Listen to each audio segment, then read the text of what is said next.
തരും. ഇപ്പം ഷീജയുടെ ജോലി പോയില്ലേ, ഷീജ കർത്താവ് കൊണ്ടുപോകണം എവിടെ നിന്നറിയാമോ? ഇതിനിവർക്ക് കണ്ണിനൊരു കരികരിപ്പ് വന്നു. കണ്ണിനെ കരികരിപ്പ് കാണാൻ വേണ്ടി LF കാണാൻ വേണ്ടി ഇവർ ഇങ്ങനെ കൂടെ കരുതിയാ. അങ്കമാലി ലിറ്റിൽ ഫ്ലവറിലോട്ട് പോണ വഴിക്ക് മകൻ പറഞ്ഞ്, അമ്മ ഡെന്റിസ്റ്റല്ലേ, നമുക്ക് ഇതെന്ത് ക്ലിനിക്കാണ്, അവിടെ കയറി അമ്മയ്ക്ക് ജോലി തരുവാന്ന് ചോദിക്കാമെന്ന് പറഞ്ഞു. ഈ കുഞ്ഞുങ്ങളെന്ത് അവരെ കൃപയിൽ വളർത്തിക്കഴിഞ്ഞാൽ ആ കുഞ്ഞുങ്ങളിലൂടെ ദൈവം നമ്മോട് സംസാരിച്ചുകൊണ്ടിരിക്കും.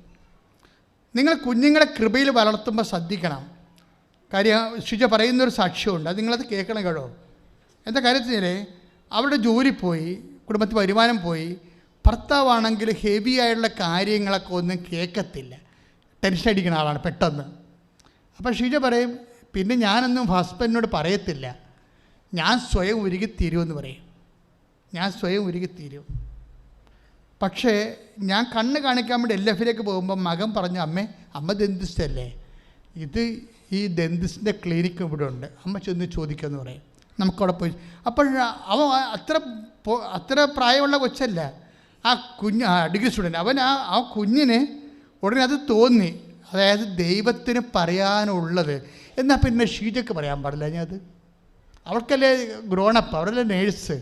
പക്ഷെ ആ കുഞ്ഞിനെയാണ് ദൈവം ഉപയോഗിക്കണത്. നിങ്ങളെ കുഞ്ഞുങ്ങളെ വിശുദ്ധിയിലും വിശ്വാസത്തിലും വളർത്തിയാൽ നിങ്ങളുടെ കുടുംബത്തെ മേലേക്ക് നയിക്കാനുള്ള കൃപ കുഞ്ഞുങ്ങളിലൂടെ തരും ദൈവം. മകളിലും അങ്ങനെയാണ് സംഭവിക്കുന്നത്. ആ ഗൃഹപ്രാർത്ഥന സമയത്താണ് ആ GNM നേഴ്സ് പറയണത്, ഞാൻ IELTS എഴുതാൻ പോട്ടെ, അമ്മ അനുവദിക്കുക. അപ്പോൾ പറഞ്ഞ് മകളെ കാശില്ലെന്ന് പറയും. കാശില്ലെന്ന് പറഞ്ഞെങ്കിൽ അവളെ പറഞ്ഞു, ഓക്കെ അമ്മ പറഞ്ഞ പോലെ എന്ന് പറയും. ഞാൻ ആദ്യം ഇനി പോസ്റ്റ് PSC പോയിട്ട് പിന്നീട് ഏതെങ്കിലും കാലത്ത് PSC എടുക്കാമെന്ന് പറയും. അപ്പോൾ കുഞ്ഞുങ്ങളുടെയൊക്കെ വർത്തമാനം കണ്ടു, കുടുംബത്തിൻ്റെ അവസ്ഥ കണ്ടപ്പോൾ അടങ്ങി ഒതുങ്ങി നിൽക്കണ കണ്ടില്ലേ. അതാണ് എൻ്റെ വിജയമെന്ന് പറഞ്ഞത്. അമ്മ പറഞ്ഞ് മകളെ കാശില്ലല്ലോ നമുക്ക്, ഇപ്പോൾ ജോലിയും പോയില്ലേ. എന്നിട്ട് പിന്നീട് 1 മാസം കഴിഞ്ഞിട്ട് ഇവ കൊച്ചു പിന്നെയും ചോദിക്കും, അമ്മയുടെ ഞാൻ ഓൺലൈൻ IELTS പാസ് എഴുതട്ടെ എന്ന് ചോദിക്കും. എന്നാൽ നീ അത് ചെയ്യും, എന്നാലും പരീക്ഷയുടെ പൈസ ആകുമ്പോൾ പൈസ വേണ്ടി വരത്തില്ല എന്ന് ചോദിക്കാൻ. ഇതും അവൾക്ക് വിഷമാവുന്ന കാരണം അമ്മ അത് പറയത്തില്ല, നീ മുന്നോട്ട് പോകാൻ പറയും, പോസിറ്റീവായിട്ട് പറയും. പക്ഷേ എന്നിട്ട് അവൾ ഓൺലൈനിലൊക്കെ പഠിച്ച പരീക്ഷ എഴുതും. പരീക്ഷ എഴുതാനുള്ള കാശൊക്കെ കർത്താവ് സെറ്റ് ചെയ്ത് കൊടുക്കണം. ഭയങ്കര രസകരമായ കാര്യമാണ്. ഒറ്റ പരീക്ഷ എഴുതിയുള്ള കൊച്ച് എല്ലാത്തിനും ഗ്രേഡായി. ഒന്ന് നിന്ന് ചോദിക്കേ, അതായത് അവർക്ക് +2 അല്ലേ, സാധാരണ സ്കൂളിൽ പഠിച്ചിരിക്കുന്ന കുട്ടിയല്ലേ. ഇതിനേക്കാൾ എത്രയോ ഗ്രേഡുള്ള ആൾക്കാർ പഠിച്ചിട്ട് കിട്ടണില്ല. ഇത് ദൈവം തന്നെയാണ്. അത് നമ്മുടെ പഠനത്തെക്കാൾ വലുതാണ് ദൈവം, നമ്മുടെ ബുദ്ധിയേക്കാൾ വലുതാണ് ദൈവം. അതുകൊണ്ട് നിങ്ങൾ എനിക്ക് ബുദ്ധിയുണ്ട്, ഓർമ്മ ഉണ്ട്, പിന്നെ മേമ്പടിക്ക് ദൈവവും ഇരിക്കട്ടെ, അങ്ങനെയാണ് ആൾക്കാർ ചെയ്യണത്. That is known sense. നിങ്ങൾക്ക് ബുദ്ധി ഉണ്ടായാലും കർത്താവെ നിന്നെ ആശ്രയിക്കാൻ എന്നെ സഹായിക്കണമേ ഒന്ന് പറഞ്ഞ് നെഞ്ചത്ത് വെച്ച് കൈവച്ച് പറഞ്ഞ്, കർത്താവേ എനിക്ക് ബുദ്ധിയും വേണ്ടത്ര സ്വാധീനവും രക്ഷപ്പെടാനുള്ള മാർഗങ്ങളും എനിക്കുണ്ടെങ്കിലും അങ്ങയെ പൂർണ്ണമായി ആശ്രയിക്കുവാൻ എന്നെ പഠിപ്പിക്കണമേ, എന്നെ നയിക്കണമേ. അപ്പൊ നമ്മൾ ഈ കഥ കൊണ്ടുപോണ ദൈവാനുഭവത്തിന്റെ ഈ സ്റ്റോറി കൊണ്ടുപോണ 2 മക്കളാണ്. അവരുടെ 2 മക്കളാണ് ഇവർ ഉദ്ദേശിക്കുന്നത്, ഈ മകളും അതുപോലെ തന്നെ മകനും. അതെനിക്ക് ഭയങ്കര ഇഷ്ടപ്പെടായിരുന്നു ആ സാക്ഷ്യം. എന്താ പ്രശ്നം വെച്ച് കഴിഞ്ഞാൽ, അതിനുശേഷം ഇവർ LF ചെല്ലും, കണ്ണ് കാണിക്കാൻ വേണ്ടി കാണിച്ച്. ഇവിടുന്ന് ജോലി കിട്ടിക്കഴിയുമ്പോൾ LF പോകും. കണ്ണ് കാണിക്കാൻ വേണ്ടി ചെല്ലുമ്പോൾ അവിടെ വെച്ച് അവർക്കൊരു കൃപാസനം പത്രം കിട്ടും. അപ്പം നിങ്ങളൊരു പ്രേക്ഷിത പ്രവർത്തനം ചെയ്യുമ്പോൾ എത്രയോ കുടുംബങ്ങൾ രക്ഷപ്പെടുന്ന നിങ്ങൾക്കറിയാവോ? ആ പത്രം അവർ വാങ്ങിച്ചിട്ട് ബാഗിൽ വെക്കും. 3 മാസം അവിടെ ഇരിക്കും. അതിനുള്ളിൽ അവൾ അത് പാസ്സാകും. പിന്നീട് ഇവൾക്ക് പോകാൻ ഉദ്ദേശിക്കുന്നത് UK പോകേണ്ട ക്വസ്റ്റിന് പോകേണ്ടത്. അതിന് ഇത് IELTS പാസ്സാകില്ല. പിന്നെ എന്താ വേണ്ടത്? പിന്നെ ഓഫർ ലെറ്റർ വേണം. ഓഫർ ലെറ്ററും കിട്ടും. പക്ഷെ പിന്നെ എന്താ വേണ്ടത്? പണമല്ലേ. പണം കിട്ടത്തില്ല.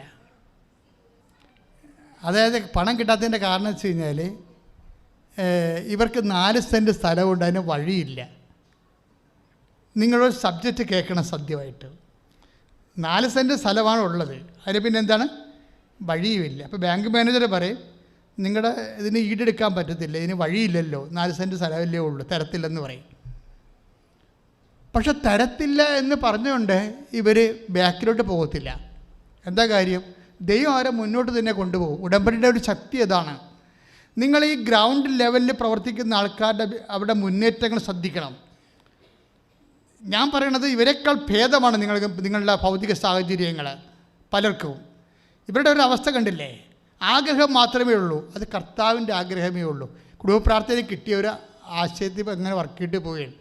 അതിനുശേഷം ഇവരുടെ ചേച്ചി ഇടപെട്ടിട്ട് ഒരു UK ഫാമിലി PR ഉള്ളവരെ തരപ്പെടുത്തി കൊടുക്കും. അപ്പോൾ 5 ലക്ഷം രൂപ ഇവർ സംഘടിപ്പിക്കും. ബാക്കി 5 ലക്ഷം വേണം. അതിനിടക്ക് COS അതായത് അവരുടെ എഗ്രിമെൻ്റ് പേപ്പർ വരണം. അത് വരത്തില്ല. ആ എഗ്രിമെൻ്റ് പേപ്പർ വരാതെ ഇവർ ശരിക്കും വെള്ളം കുടിക്കും. അപ്പോഴാണ് ഇവർ വന്ന് ഉടമ്പടി എടുക്കുന്നത്. കൃപാസനം പത്രം അവരുടെ കയ്യിലുണ്ട്. പക്ഷേ ഉടമ്പടി എടുക്കേണ്ട കാര്യമുണ്ടോ? എന്താണ് ഉടമ്പടി? എന്നൊക്കെ പറഞ്ഞുകൊണ്ട് ഉടമ്പടിയെക്കുറിച്ച് ഐഡിയ ഇല്ലാതെ ഉടമ്പടി എടുക്കാൻ പ്രാർത്ഥിച്ചാൽ പോരെ എന്നൊക്കെ പറഞ്ഞിരിക്കുമ്പോഴാണ് COS വരാത്തത്.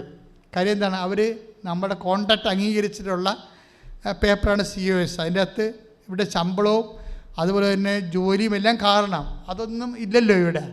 അപ്പം അതുകൊണ്ട് ഇവരെന്നാ ചെയ്യുന്നത്? ഉടമ്പടി എടുക്കും. ഉടമ്പടി എടുത്തിട്ട് COS പേപ്പറിനാണ് ഉടമ്പടി എടുക്കുന്നത്. ഉടമ്പടി എടുത്ത് ഇവർ വീട്ടിൽ ചെല്ലുമ്പോൾ 4:30 6:30 മണിയാകുമ്പോൾ COS പേപ്പർ വരും. ഇത്രയും സ്പീഡാണ് ഉടമ്പടി. ഇതെവിടുന്നാണ് തുടങ്ങണത്?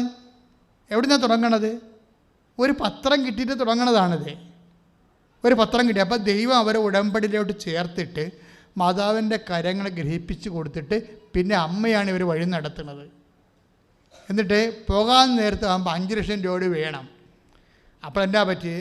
അവർക്ക് ദൈവം 5 ലക്ഷം രൂപ ബാങ്കിലുള്ള വേറൊരു ഫാമിലിയെ പരിചയപ്പെടുത്തി കൊടുക്കും. എന്നിട്ട് ഈ ഫാമിലി വന്നിട്ട് ഈ കൊടുക്കത്തില്ലെന്ന് പറഞ്ഞ 4 സെൻറ്റ് സ്ഥലം വഴിയില്ലാത്തതല്ലേ, ബാങ്കിൽ പൈസ തരത്തില്ലെന്ന് പറഞ്ഞാൽ ബാങ്കുകാർ തന്നെ ആ ബാങ്കിലും തന്നെ വേറൊരാൾക്കാർ വന്ന് 5 ലക്ഷം രൂപ എടുത്തിട്ട് ഇവർക്ക് കൊടുക്കും. ഒരു വാതിലടഞ്ഞാൽ മാതാവിൻ്റെ വാതിലടഞ്ഞിട്ടില്ലെങ്കിൽ ഒരു വാതിലും അടഞ്ഞിട്ടില്ല. അങ്ങനെ ചിന്തിക്കണം നിങ്ങൾ. ദൈവത്തിൻ്റെ വാതിൽ, ബാങ്കിൻ്റെ വാതിലടയാം, ആശുപത്രിക്കാർ പറയും ഇത് ഓപ്പറേറ്റ് ചെയ്യണം, കിഡ്നി എടുത്ത് കളയണമൊക്കെ, പല വാതിലും അടയാം. ദൈവത്തിൻ്റെ വാതിൽ അടയാത്തിടത്തോളം കാലം അത് തുറന്നിട്ടിരിക്കണത്. വചനത്തിലുണ്ടല്ലോ, ഞാൻ തുറന്ന വാതിൽ ആരും അടക്കത്തില്ലെന്നാണ്. ശ്രുതികട്ടെ.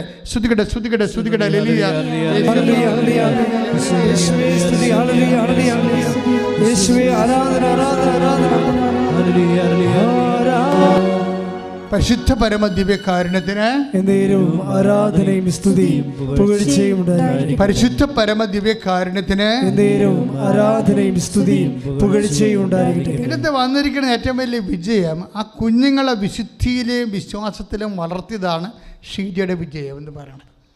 പിന്നെ അവിടെ ജോലി പോയതാണ് അവരുടെ രണ്ടാമത്തെ വിജയം. ജോലിയായിരുന്നു അവർക്ക് ഹെഡ് വെയിറ്റ് ഉണ്ടാക്കി കൊടുത്തിരിക്കുന്നത്. ജോലി പോയി അവർ 0 ആയി കഴിഞ്ഞപ്പോൾ എന്താ പറ്റി? കർത്താവ് പ്രവർത്തിക്കാൻ തുടങ്ങി നേരിട്ട്.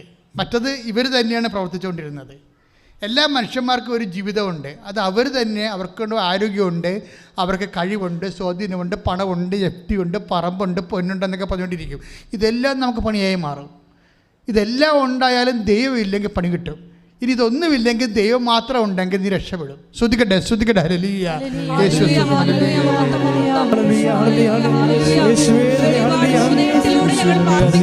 ആരോഗ്യമാണ് പ്രശ്നമെങ്കിലും, ജോലിയാണ് പ്രശ്നമെങ്കിലും, സമ്പത്താണ് പ്രശ്നമെങ്കിലും തുറക്കേണ്ട വാതിൽ ദൈവത്തിൻ്റെതാണ്. വേറെ മനുഷ്യന്മാരുടെ വാതിൽ അടഞ്ഞു എന്ന് പറഞ്ഞുകൊണ്ട് നമുക്കൊരു ചുക്കും ചെയ്യാൻ പറ്റത്തില്ല. കാരണം എന്താണ്? ദൈവം തുറന്ന വാതിൽ അടക്കാൻ ആർക്കും പറ്റത്തില്ല. വെളിപാട് 3:7 അധ്യായം 7 വാക്യം അയച്ചോളൂ. പരിശുദ്ധനും സത്യവാനും ദാവീദിന്റെ താക്കോൽ കൈവശമുള്ളവനും മറ്റാർക്കും അടയ്ക്കാൻ കഴിയാത്തവണ്ണം തുറക്കുന്നവനും മറ്റാർക്കും തുറക്കാൻ കഴിയാത്ത വിധം അടയ്ക്കുന്നവനും ആയവൻ പറയുന്നു, നിന്റെ പ്രവർത്തികൾ ഞാൻ അറിയുന്നു. Praise the lord. സ്തുതിക്കട്ടെ. Hallelujah hallelujah hallelujah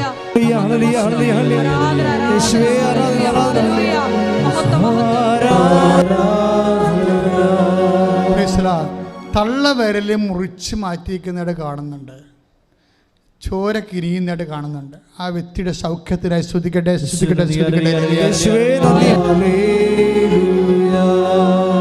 Praise the Lord. Praise the Lord. ഏറ്റവും വലിയ അത്ഭുതം എന്താണെന്നറിയാമോ? ഈ GNM കാര്യത്തിൽ ഇപ്പോൾ ഇംഗ്ലണ്ടിൽ വർക്ക് ചെയ്യണ ആടെ കൂടെയാണെന്ന് അറിയാമോ? MSc നേഴ്സുകാരുടെ കൂടെ വർക്ക് ചെയ്തിരിക്കുന്നത്. This is the situation. ഇവർ GNM ജനറൽ നേഴ്സാണ്. BSc നേഴ്സുമാരുടെ കൂടെയും MSc നേഴ്സുമാരുടെ കൂടെയാണ് വർക്ക് ചെയ്യണത്. അത് കർത്താവ് തീരുമാനിക്കും. നീ വിശ്വാസത്തിൽ നിൽക്കുക, ഉടമ്പടിയോട് വിശ്വസ്തത കാണിക്കുക, ബാക്കി കാര്യങ്ങൾ ദൈവം തീരുമാനിക്കും. നീ തന്നെ കിടന്നുകൊണ്ട് നീന്തി തുടിച്ചിട്ട് വിഷമിക്കേണ്ട കാര്യമില്ല. കർത്താവ് നിന്നെ പൊക്കിയെടുത്ത് വെക്കേണ്ട സ്ഥലത്ത് വെച്ചിരിക്കും. ദാനിയൻ്റെ സിംഹക്കുഴിയിലെ ദാനിയന് ഭക്ഷണം കൊടുക്കുന്നത് ഹബക്കൂക്കിനെ പൊക്കിക്കൊണ്ടുപോയാണ്. ഹബക്കൂക്ക് ഭക്ഷണം കൊണ്ട് അങ്ങോട്ട് പോകുകയായിരുന്നു. ഹബക്കൂക്കിന് അങ്ങനെ തന്നെ പൊക്കിയെടുത്തിട്ടാണ് ദാനിയൻ്റെ അടുത്ത് കൊണ്ട് വെക്കുന്നത്. ആരെക്കൊണ്ടാണെങ്കിലും കർത്താവ് നിന്നെ നിലനിർത്തി തന്നിരിക്കും. അതുകൊണ്ട് നീ കർത്താവിനോട് ഉടമ്പടി വഴി ഐക്യപ്പെട്ടിരിക്കുന്ന ഐക്യത്തെ മാനിച്ചുകൊണ്ട് ഉടമ്പടിയുടെ ജീവിതം നയിക്കുക. ദൈവം നിന്നെ സഹായിക്കട്ടെ. Price the Lord. ബഹുമാനയുടെ അച്ഛൻ ഇപ്പോഴ് പ്രഭു അച്ഛൻ ഇപ്പോഴ് ആശീർവാദം നൽകും. എല്ലാവരും മുട്ട നിൽക്കുക. നമ്മുടെ എല്ലാ ഉടമ്പടി നിയോഗങ്ങൾ പരിശുദ്ധ അമ്മയുടെ മധ്യസ്ഥയിൽ ദിവ്യകാരുണ്യനാഥന് മുമ്പിൽ സമർപ്പിച്ചുകൊണ്ട് അമ്മയുടെ പ്രത്യക്ഷീകരണത്തിൻ്റെ സാക്ഷികളായി എന്നെയും എൻ്റെ കുടുംബത്തെയും ഉയർത്തണമേ എന്ന് പ്രാർത്ഥിച്ചുകൊണ്ട് നമുക്ക് ശിരസ് നമിച്ച് ദിവ്യകാരുണ്യനാഥൻ്റെ ആശീർവാദം സ്വീകരിക്കാം. Hallelujah, hallelujah.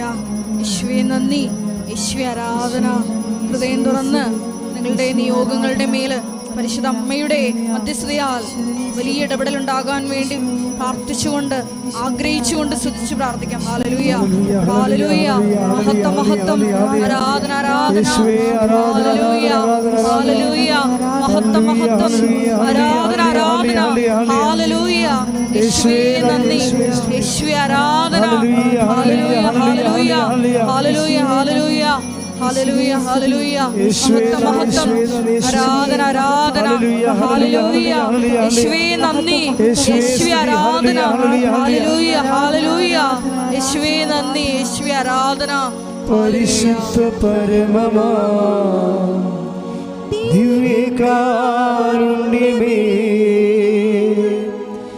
എന്നുമെന്നും അങ്ങേയ്ക്കാരാധന. പരിശുദ്ധ പരമമാ ദിവ്യകാരുണ്യമേ, എന്നുമെന്നും അങ്ങേയ്ക്കാരാധന. പരിശുദ്ധ പരമമാ ദിവ്യകാരുണ്യമേ,